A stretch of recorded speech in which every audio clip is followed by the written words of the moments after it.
kami bersyukur padamu karena kami telah mendapatkan kasih karunia daripada Tuhan, dan kami percaya bahwa ketika kami datang dan mencari kehendak Tuhan, maka janji Tuhan akan senantiasa nyata dalam kehidupan kami, di mana Tuhan menjanjikan kehidupan.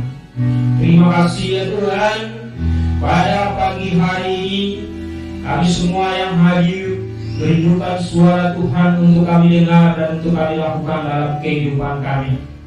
Kami minta dengan kuasa Roh Kudus, Roh yang tidak terbatas, yang mampu bertindak dan melakukan sesuai dengan kehendak-Mu, akan menguasai setiap kami yang hadir di tempat ini, bahkan setiap orang yang mendengarkan dari rumah. Tuhan akan senantiasa menjamah kami semua, memberikan kemampuan untuk mengerti dan memahami kebenaran firman-Mu, terlebih untuk kami melakukannya dalam kehidupan kami. Terima kasih Bapa, berfirmanlah kepada kami, dan jadikan kami sebagai pendengar dan pelaku firman-Mu. Di dalam nama Tuhan Yesus kami mengucap syukur. Haleluya. Amin. Silakan Bapak Ibu duduk.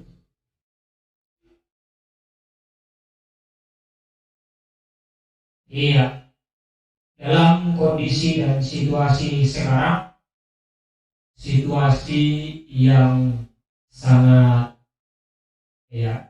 tidak stabil, naik turun begitu banyak pergumulan, baik itu secara pribadi, dalam jemaat, bahkan secara dunia pun merasakan bagaimana pencobaan itu silih berganti datang. Tetapi ada lagu tadi, mari kita bergembira walaupun kita dalam pencobaan. Kenapa? Karena kuasa Tuhan itu lebih dahsyat dari segala pencobaan. Iya. Jadi kita sebagai anak-anak Tuhan jangan gentar dengan hal yang ada di sekitar kita, tetapi mari kita percaya dengan sungguh dan mau mencari Tuhan. Karena ketika kita mencari Tuhan, maka janjinya mengatakan engkau akan hidup. Baik, kita akan baca kebenaran firman Tuhan di dalam Amos pasalnya yang kelima, ayat yang keempat sampai ayatnya yang keenam. Iya. Amos pasalnya yang kelima, ayatnya yang keempat, 5 dan yang keenam.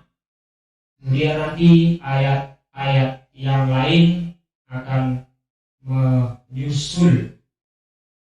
Bapak Ibu kalau dapat, karena 3 ayat saja, maka saya ajak Bapak Ibu untuk kita baca secara bersama-sama. Jalan yang menuju hidup. 1, 2, 3. Sebab beginilah firman Tuhan kepada kaum Israel. Carilah aku, maka kamu akan hidup.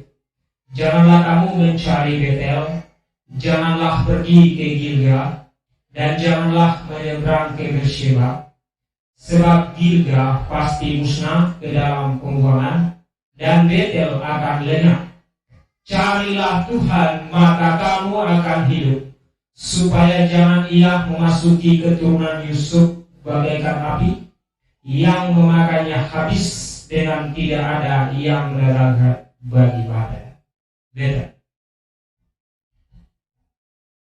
Ini adalah suatu kebenaran firman Tuhan yang difirmankan oleh Tuhan lewat hambanya, yaitu Amos. Itu pada waktu 800 sebelum Masehi. Ini firman ini turun lewat hambanya Amos, disampaikan kepada bangsa Israel, baik itu yang ada di kerajaan Yehuda atau yang ada di kerajaan Israel. Kenapa Tuhan memberikan firman ini? Carilah Tuhan, maka kamu akan hidup. Dan ini akan menjadi perenungan bagi kita. Memahami, saya akan menjelaskan beberapa hal yang menjadi latar belakang kenapa ayat ini bisa Tuhan firmankan. Walaupun pada waktu itu kondisi perekonomian bangsa Israel dalam kondisi yang sangat makmur, keamanan itu sangat stabil dan terjamin, hidupnya nyaman, bebas di dalam melakukan begitu banyak aktivitas. Secara politik mereka dalam kondisi yang aman, terjamin oleh pemerintah. Kenapa?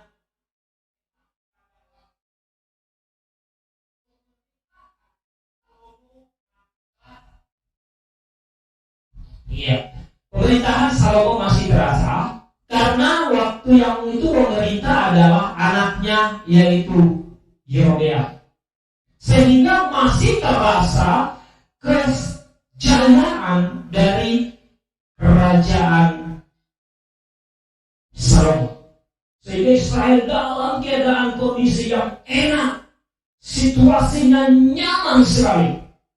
Ini yang menjadi persoalan, bahwa ketika kita berada pada suatu zona yang nyaman, maka kadangkala kita bisa saja menjauh daripada Tuhan. Dan itu yang terjadi pada bangsa Israel, sehingga Tuhan berencana untuk menghukum bangsa Israel. Kenapa? Mari kita lihat di dalam Amos pasal 2 ayatnya yang ke-6.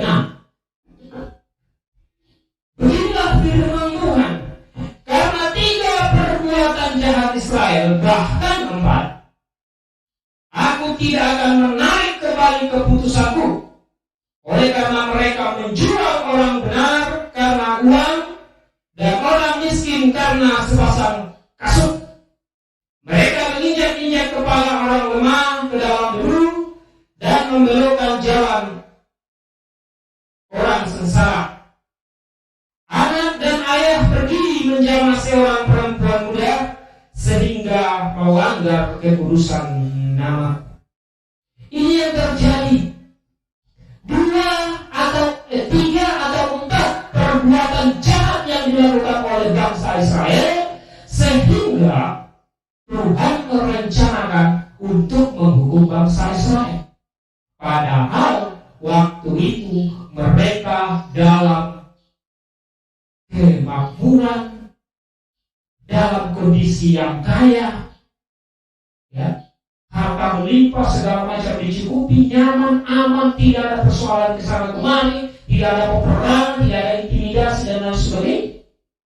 Tetapi justru di dalam kenyamanan inilah mereka melakukan hal yang jahat di mata Tuhan. Ya, ada 3 atau 4 hal yang jahat yang mereka lakukan. Apa saja? Yang pertama, ya, menjual orang lemah karena uang. Di dalam pembacaan selanjutnya atau di dalam Amos itu dikatakan bahwa perempuan orang Israel mabuk dengan kemewahan. Iya, ini tidak melakukan apa yang dikehendaki oleh Tuhan, melanggar apa yang Tuhan inginkan. Karena demi untuk mendapatkan uang, mereka berani melakukan hal ini, yaitu menjual orang lemah karena uang. Dikatakan bahwa menginjak-injak keadilan. Bahkan di dalam Amos dikatakan bahwa mereka memperkosa keadilan. Ini yang terjadi. Padahal dalam kondisi yang mewah, dalam kondisi yang aman nyaman. Tetapi ini yang terjadi. Sehingga Tuhan mengatakan bahwa 3-4 kejahatan Israel itu yang akan mendatangkan hukuman bagi mereka. Kejahatan yang kedua apa? Yang kedua adalah anak dan ayah menjamah satu gadis muda. Ngeri.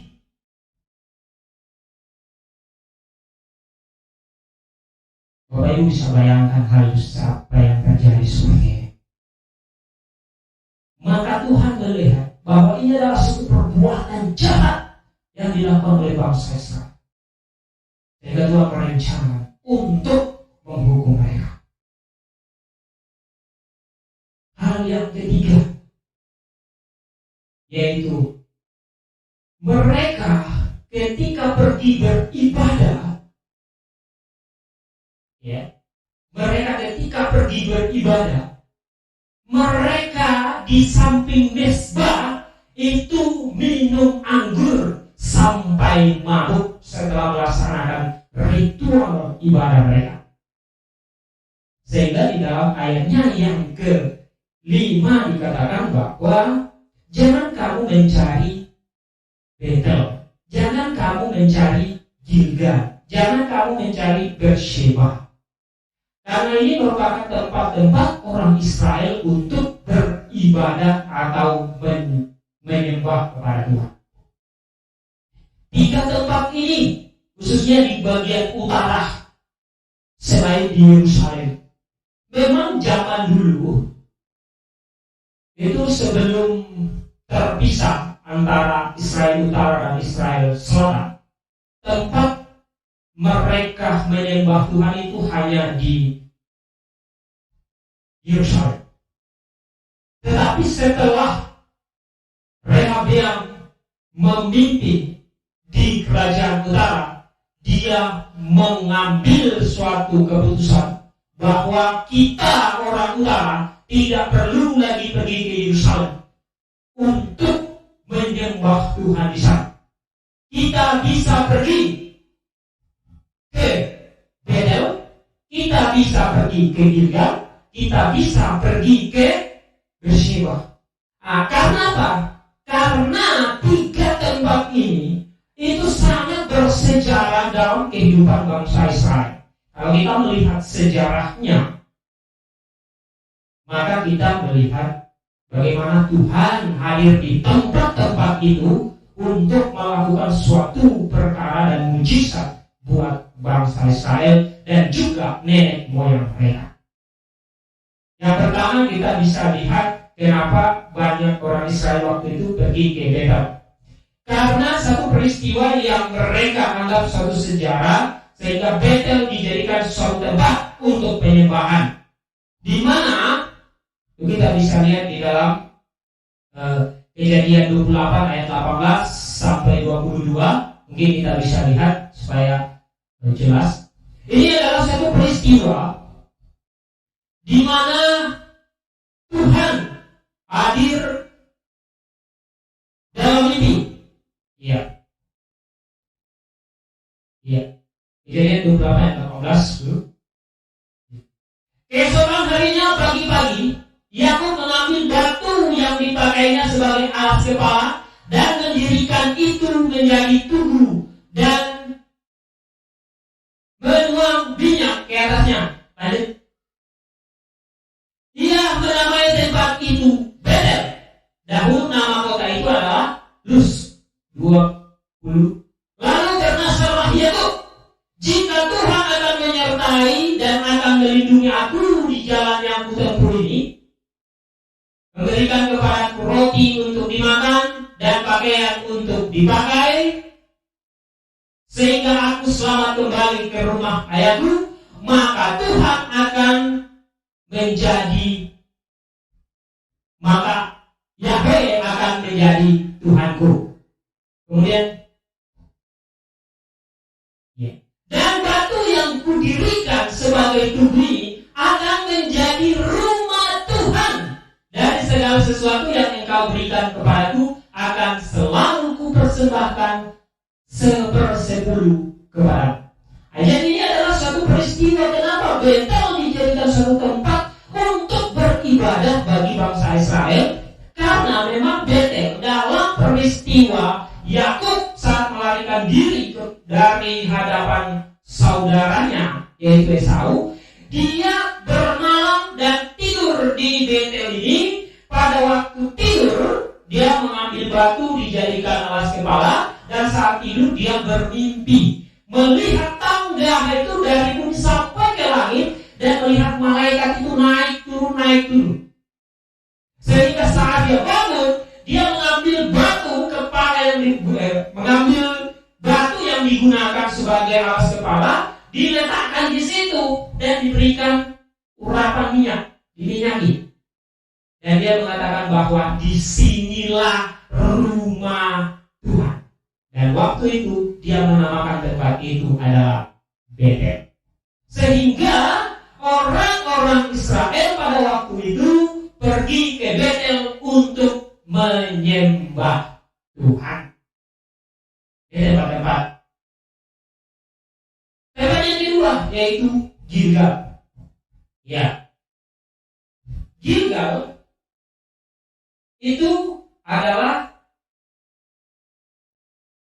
di mana setelah bangsa Israel menyeberang sungai Yordan, mereka naik darat dan tempat itu merupakan tempat perhentian bagi mereka.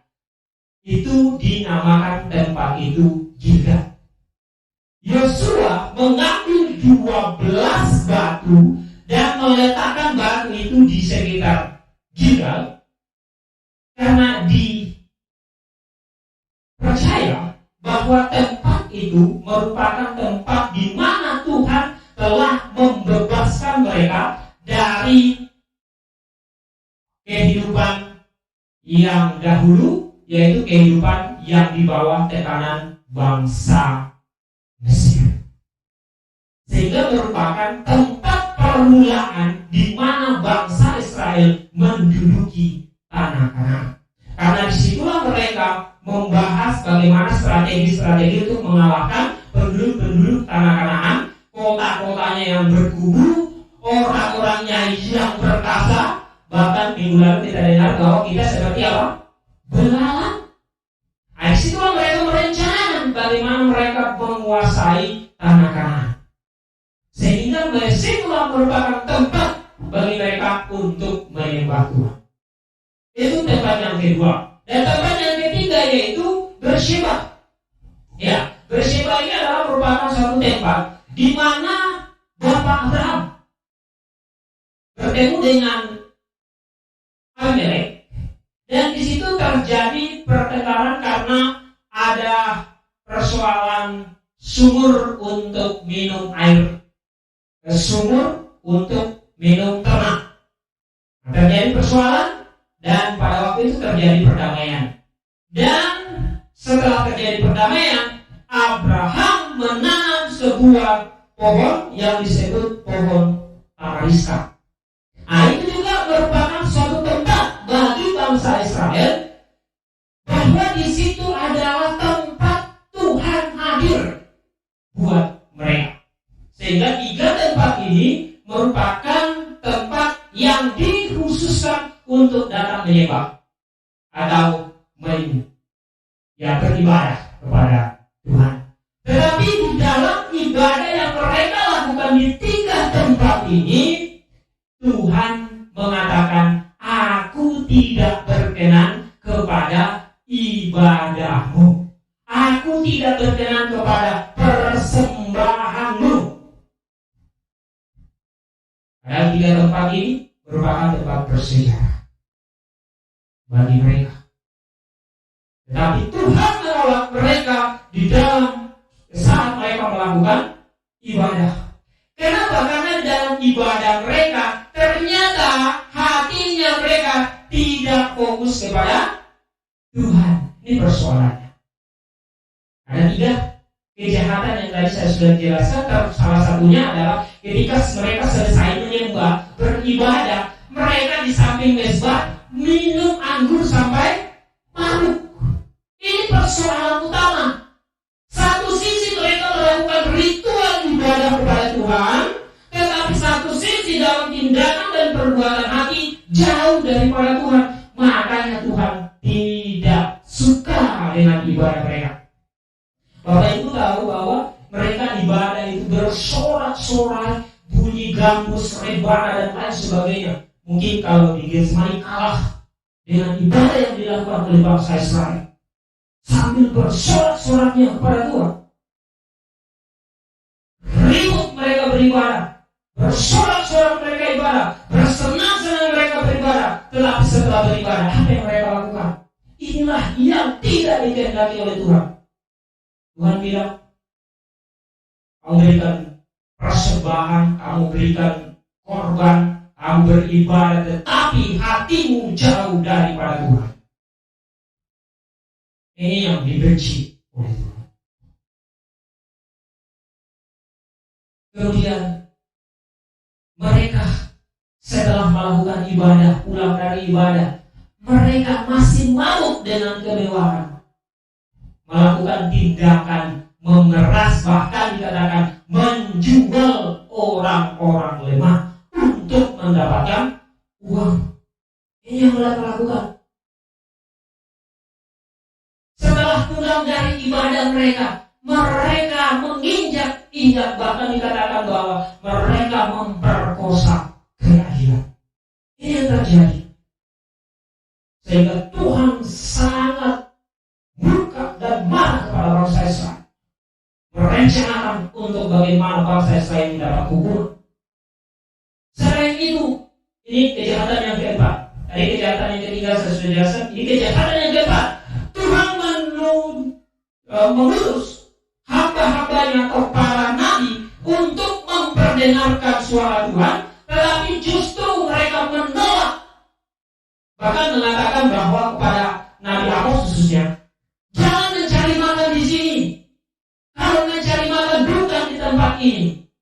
Padahal dia datang dalam kondisi sebagai petani, dalam kondisi bukan sebagai latar belakang dari nabi, tetapi dia diberikan kuasa oleh Tuhan untuk memberitakan pertobatan kepada bangsa Israel karena tiga perbuatan jahatnya tadi.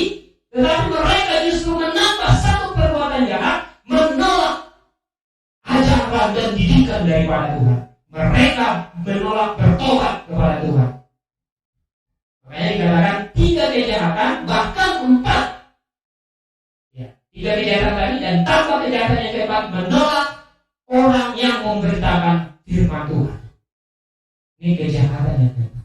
Sehingga Tuhan menyampaikan, bahkan mengajak kepada mereka untuk mengatakan bahwa carilah Tuhan maka kamu akan hidup.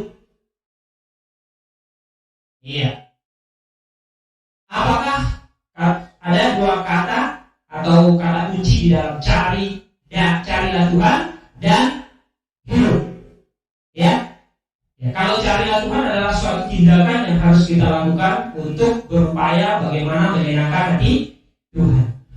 Janjinya adalah supaya kita hidup. Pengertian hidup di sini ada 2. Pertama, masih bernapas atau tidak mati.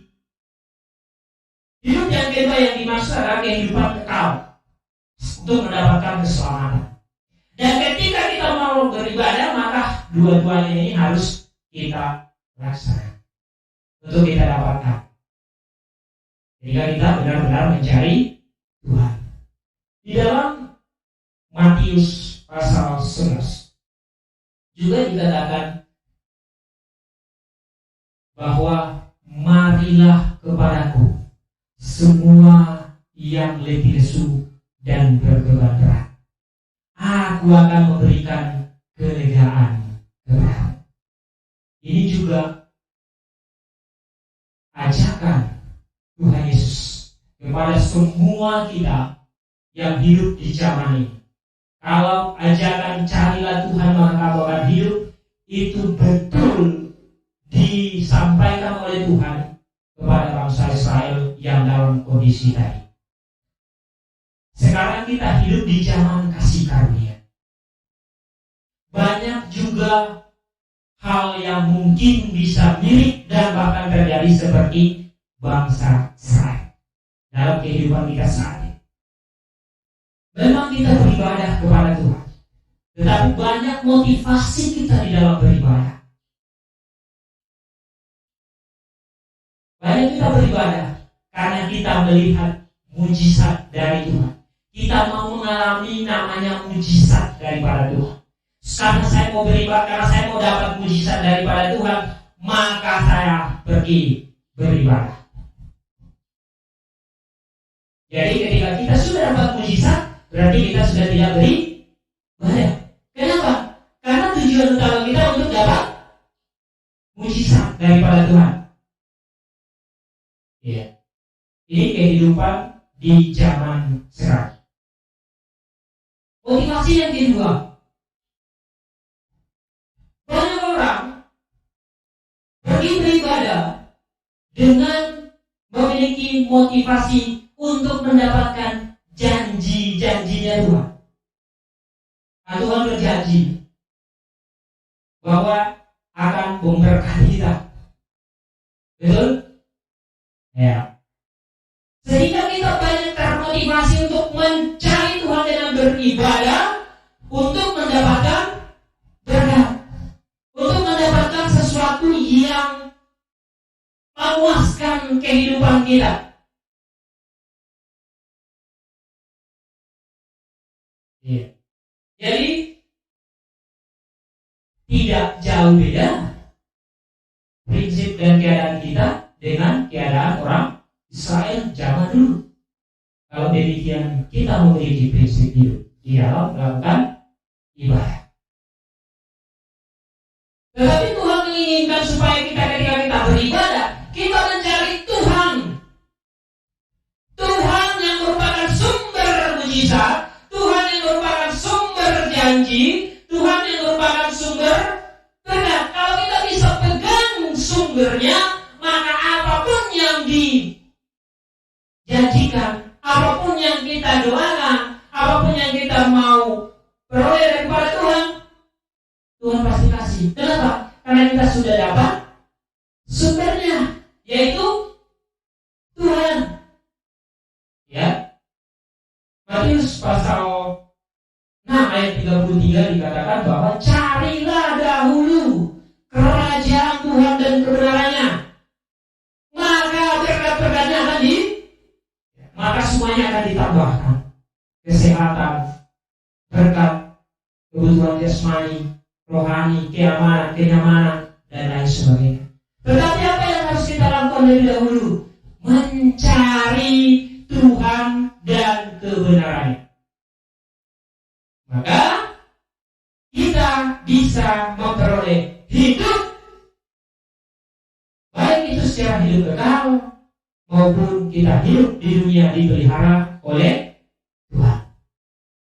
Kalau kita memiliki motivasi dalam beribadah hanya untuk mendapatkan berkat daripada Tuhan, maka ketika kita berdoa minta berkat, Tuhan tidak memberikan berkat yang kita minta, apa yang akan terjadi? Pasti muncul rasa kecewa dan kita bisa meninggalkan Tuhan. Tetapi kalau kita betul-betul mencari Tuhan, meskipun dalam kondisi kita bergumul, berjuang, susah untuk mendapatkan sesuatu, tetapi kita percaya dengan sungguh kepada Tuhan, kita tidak akan kecewa sama Tuhan. Kita tidak akan pernah merasakan bahwa Tuhan itu mengabaikan saya. Kita tidak akan pernah mengatakan bahwa Tuhan itu tidak mendengarkan doa saya. Kenapa? Karena kita benar-benar datang kepada Tuhan yang benar.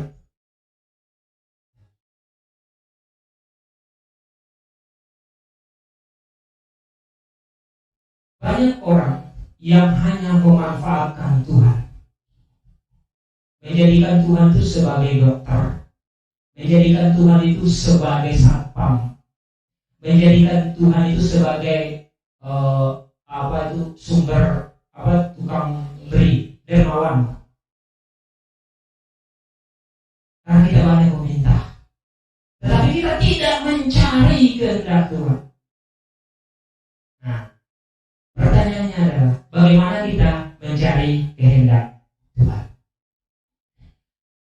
mencari kehendak Tuhan, yang pertama dikatakan bahwa barang siapa yang mau mengikut aku, kamu harus memikul salib. Ya, saat ini syarat untuk kita mengikut Yesus adalah harus berani memikul salib.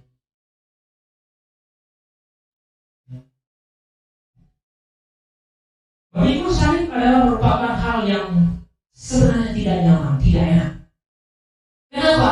Karena kita dibutuhkan untuk menyangkal diri. Menyangkal diri adalah hal yang sangat-sangat susah. Kenapa? Karena banyak keinginan kita harus dipangkas karena tidak sesuai dengan keinginan Tuhan. Jadi, untuk kita saat sekarang ini mencari Tuhan, maka kita harus siap untuk memikul salib.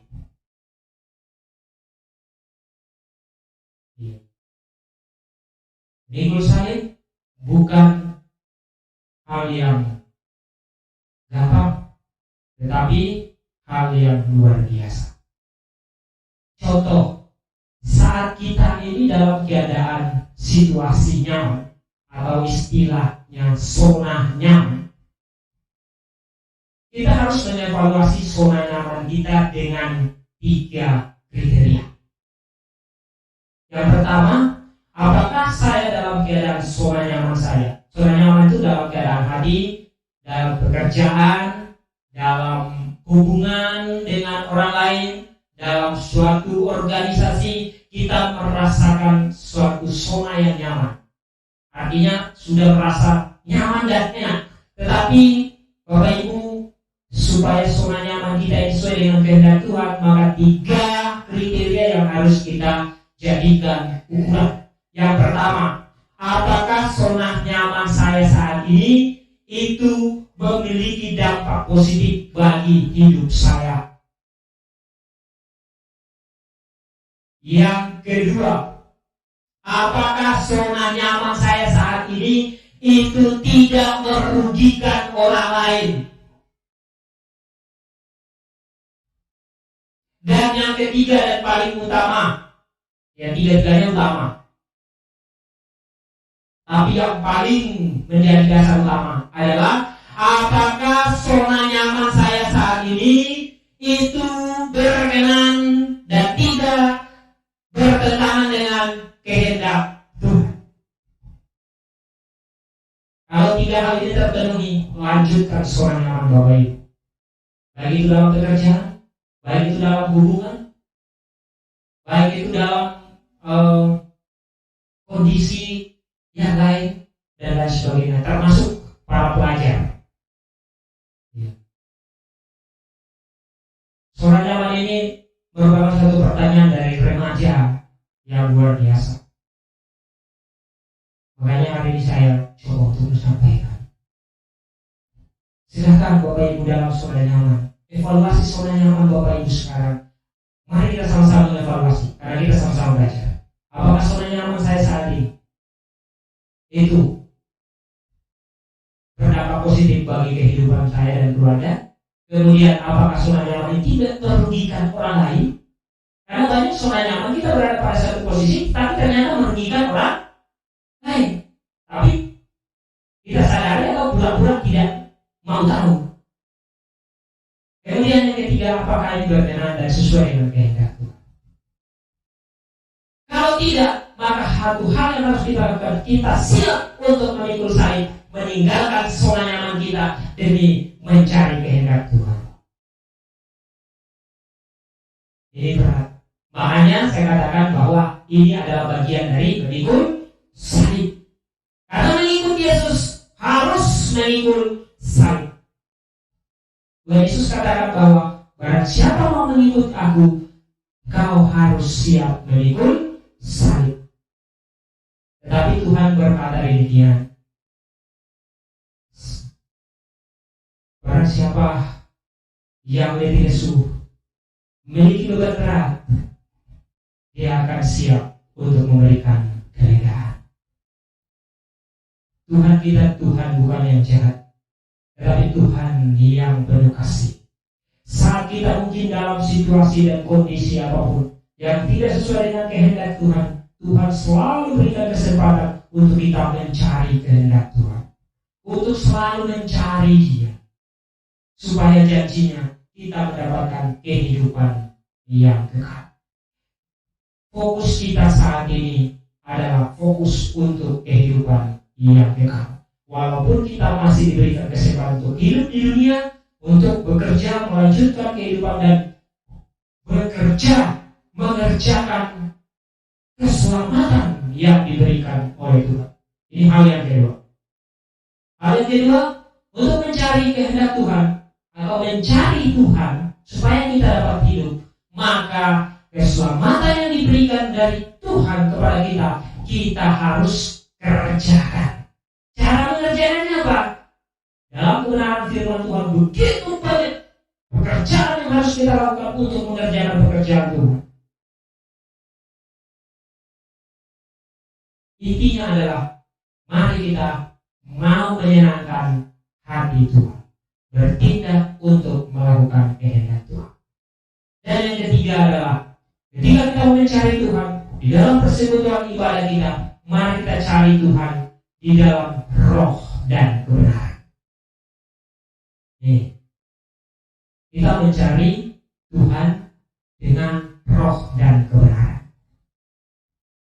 Karena Tuhan itu adalah roh, maka siapa yang mau menyembah Dia, dia harus menyembah dalam roh dan kebenaran.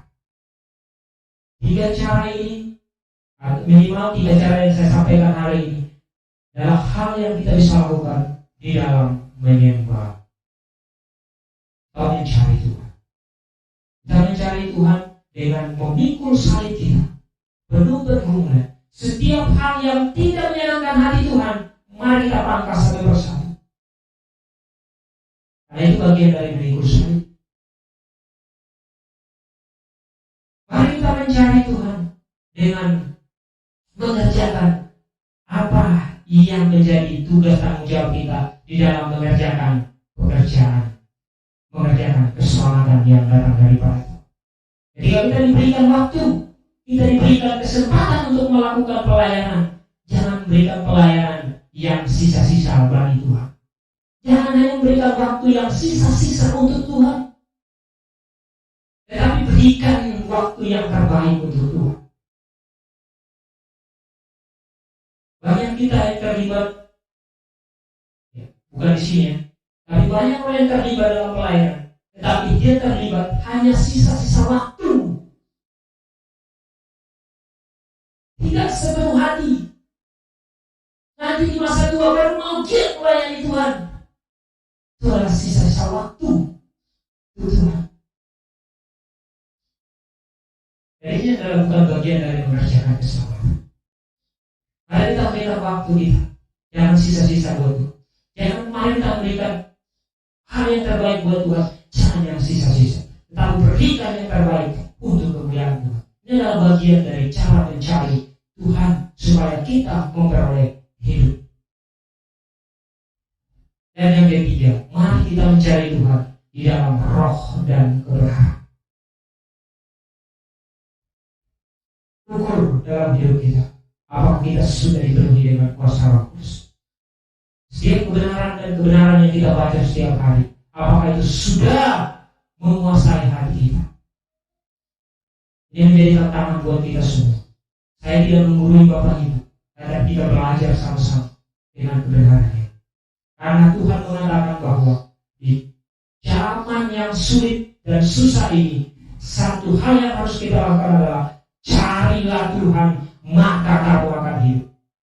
Di dalam pergumulan pribadi, bahkan pergumulan dunia saat ini, carilah Tuhan, maka kamu akan hidup. Tetapi kalau kita hidup dalam pencobaan, kita diizinkan Tuhan dalam pencobaan, satu hal yang kita harus percaya bahwa kita harus tetap berbahagia dan bersuka cita karena kuasa Tuhan lebih besar dari apa yang kita alami. Ini kebenaran firman Tuhan hari ini yang mengajak kepada kita. Mari kita mengingat dalam kehidupan kita. Kita mengingat sejarah bangsa Israel dalam kenyamanan mereka, dalam kemewahan mereka, tetapi dalam peribadatan mereka, dalam kehidupan sosial mereka tidak berkenan di hadapan Tuhan. Mari kita bandingkan dengan kehidupan kita saat ini. Apakah dalam kehidupan kita saat ini seperti bangsa Israel? Kalau masih seperti kehidupan bangsa Israel, Tuhan mengatakan, marilah kepadaku yang letih lesu, yang berbeban berat.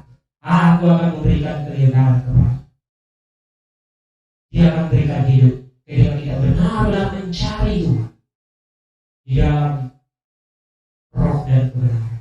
Kita mencari Tuhan dalam mengerjakan pekerjaan keselamatan yang Tuhan sudah janjikan kepada kita. Dan kita melakukan atau hal yang paling penting adalah mari kita mengikut Yesus walaupun kita dalam memikul salib, supaya kita tidak kecewa, supaya kita tidak kecewa dengan keberadaan dan kondisi dunia ini. Maka carilah Tuhan, maka kamu akan hidup. Kita tunduk kepala dan kita berdoa. Tuhan, kebenaran firman-Mu hari ini mengajarkan kepada kita mengajarkan kepada kami untuk kami senantiasa mencari Tuhan dengan cara yang benar, dengan cara yang sesuai dengan kehendak Tuhan, yaitu kami harus ikut Tuhan dengan memikul salib. Kami harus mengerjakan setiap pekerjaan untuk mengerjakan keselamatan yang Tuhan sudah berikan kepada kami, dan juga kami mencari Tuhan dalam roh dan kebenaran, supaya ketika kami mengakhiri semua pertandingan yang ada di dunia ini, maka satu hal yang kami dapatkan yaitu kehidupan. Mahkota kehidupan akan menjadi bagian dalam kehidupan kami di akhir, di kehidupan yang kekal, karena kami senantiasa mencari kehendak Tuhan. Terima kasih untuk firman-Mu ya Tuhan. Meteraikan firman-Mu dalam hati kami, supaya tetap menjadi suluh, menjadi pedoman, menjadi hal yang mengingatkan kepada kami ketika kami hendak mau menyimpang dari jalan Tuhan, supaya kami senantiasa mencari Tuhan dan berjalan sesuai kehendak Tuhan. Terima kasih Bapa. Terpujilah nama-Mu Bapa Engkau untuk selama-lamanya. Firman yang hidup, firman yang berkuasa, firman yang hidup dalam setiap kami akan berkuasa dari saat ini kekal untuk selama-lamanya. Haleluya. Amin.